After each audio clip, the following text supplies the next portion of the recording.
Hello friends, आपके अपने YouTube channel MIM news bulletin में आपका हार्दिक स्वागत है। शिक्षा विभाग के ACS के पाठक के आदेश के बाद स्कूल से लेकर कॉलेज तक घमासान मचा है। वहीं सभी दलों के MLC अब खुलकर आंदोलन की भी चेतावनी दे रहे हैं। हमारे साथ इस वक्त लेफ्ट के MLC संजय कुमार सिंह हैं। आप लोगों ने बड़ी बैठक की और रणनीति बनाई है, क्या फैसला लिया आप लोगों ने? देखिए, जो अभी अपर मुख्य सचिव शिक्षा विभाग के पाठक जी के द्वारा जो दो निर्देश निकले हैं, एक तो प्रातःकालीन समय सारणी जो भीषण गर्मी है उसको देखते हुए समय सारणी निकाली गई है और उसमें 6 बजे से लेके 12 बजे तक छात्रों के लिए समय सारणी निश्चित की गई है और 1:30 बजे तक स्कूल में शिक्षक रहेंगे, यह समय सारणी निकाली गई है, जो बिल्कुल अव्यावहारिक है।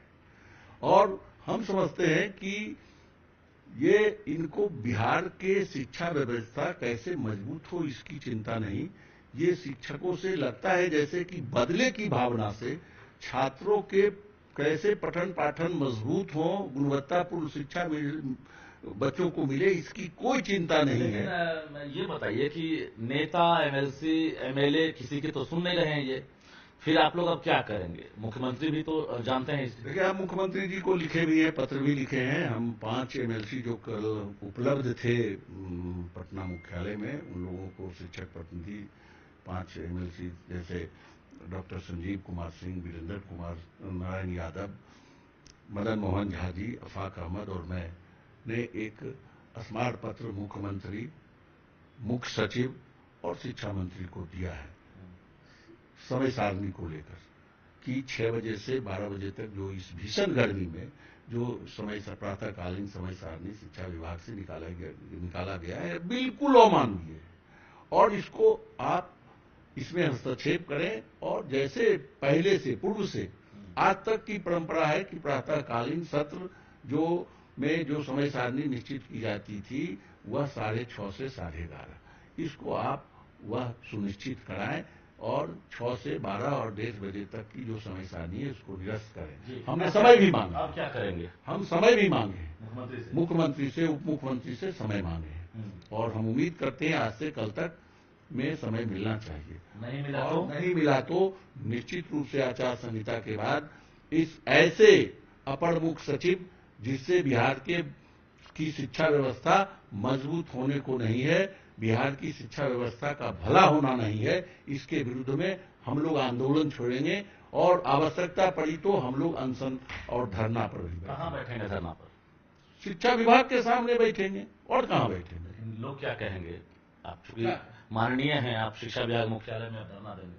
हम जगह भी हम सुनिश्चित करेंगे कि जो सुटेबल जगह है, एक सिंबॉलिक, हम शिक्षा विभाग के ऐसे तानाशाही सोच के अधिकारी के विरुद्ध हम सुटेबल जगह खोजकर हम बिल्कुल धरना पर बैठेंगे। आप लोग से मुलाकात करते हैं पाठक?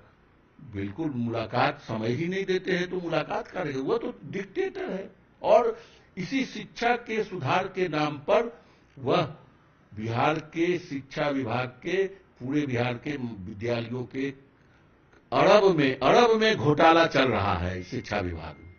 वह थाली के नाम पर हो, वह समरसेबल पंप के गड़ाई के नाम पर हो, बेंच डेस्क के नाम पर हो, ये घोटाला आज पूरे बिहार में 150 एजेंसी बहाल करके वह ऐसे घोटालों को अंजाम दिलवा रहा है। किसी पाठक को जानकारी नहीं है? अब ये तो उनसे पूछेंगे, लेकिन हम तो खुली आंखों से देख रहे हैं, समाज देख रहा है कि जो हम लोग अपनी योजना से जब एक समरसेबुल किसी स्कूल में गड़वाते हैं तो 1 से 1.25 लाख के अंदर वह गड़ा जाता है और वही समरसेबुल पंप 2,65,000 में स्कूलों में गड़ा रहा है और वह भी एजेंसी कब जाता है गाड़ने? जब स्कूल बंद होने के समय पहुंचता है तो वह गाड़ना शुरू करता है और रात के अंधेरे में उसको कंप्लीट करके जाता है। ये बताइए कि अब टीचर के बीच भी एक मैसेज जा रहा है कि अब नेता के सुन नहीं रहे हैं पाठक, मुख्यमंत्री खामोश हैं, तो किसकी सुनेंगे? क्योंकि टीचर भी अब उम्मीद छोड़ दिए हैं। आप लोग लगातार कई बार जो है मांग पत्र भी दिए, आंदोलन की भी एक तरह चेतावनी दिए, लेकिन अब टीचर विश्वास नहीं कर रहे, उन्हें अब कैसे विश्वास दिलाएंगे? देखिए, 2-3 रास्ते हमने सोचे हैं। एक तो कि 2024 के जो लोकसभा के चुनाव हैं, ये जो के पाठक के जो अव्यवहारिक गलत नियम के विरुद्ध जो निर्देश और आदेश निकलते हैं, इससे जो बिहार का शिक्षक विश्वविद्यालय से लेकर प्राथमिक विद्यालय तक के शिक्षक प्रताड़ित होते हैं। आज आप जाने कि 4-4 महीने से विश्वविद्यालय के शिक्षकों को और कर्मियों को वेतन और पेंशन नहीं मिला है। आप जाने कि कोर्ट के निर्देश के बावजूद पिछले वित्तीय वर्ष के पैसे को या अपर मुख्य सचिव ने लैप्स करा दिया, लेकिन विश्वविद्यालय को निर्गत नहीं किया। तो या अब अंतिम स्थिति में यह लड़ाई पर अब पानी सर से ऊपर जा रहा है। तो जुलाई में जो सत्र चलेगा, मानसून सत्र, उसमें भी घमासान होगा। और हम समझते हैं कि 4 जून को जब इस लोकसभा के चुनाव के परिणाम आएंगे तो वर्तमान इस राज्य के मुखिया को भी पता चलेगा कि यह शिक्षक कितना प्रताड़ित है। उसका दर्द इस चुनाव में दिखेगा और चुनाव के परिणाम में दिखेगा। बिल्कुल, तो साफ तौर से संजय कुमार सिंह ने कहा है कि हमने मुख्यमंत्री से लेकर उप मुख्यमंत्री को संदेश भेज दिया है पत्र लिखकर कि हमें मिलने का मौका दीजिए।